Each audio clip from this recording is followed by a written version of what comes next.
the Battle of the Allies.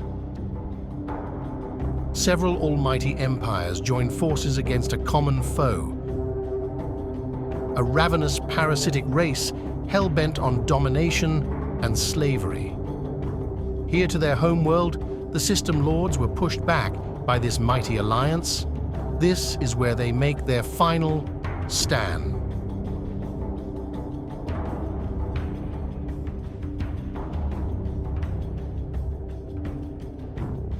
It was an invasion plan thought up by a Varian clone commander.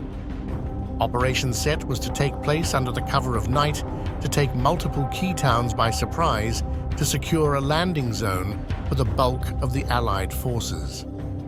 The large forest was an ideal landing point, the trees giving the landing forces cover while helping to keep the noise generated by the landing transports to a minimum. It also had the added benefit of having large enough clearings to land gunships with additional men, should this get ugly fast.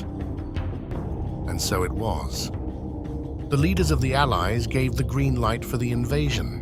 Attacking the enemy straight on with large forces was a formula for massive casualties on both sides, so the few voices of opposition quickly fell silent after a short debate. The Astarian forces on the western flank got to their objective first. Some locals on nearby hills spotted the advance and sounded the alarm. Despite this, the elite forces of Astaria took the village, but at a cost. In the north, the Varian 95th Clone Rifle Battalion held the tree line against any forces that may advance from the northern winter fortresses. Scans of that area early on in the invasion plans showed a large force camped there for the winter. In the south and east, the Rhodian and Klygesh forces stormed their objectives. Unlike the Astarian advance, the element of surprise was theirs. Rhodia quickly gained control of the village and began setting up defensive positions for a possible counterattack. Meanwhile, in the east, the Klygesh commander had other ideas.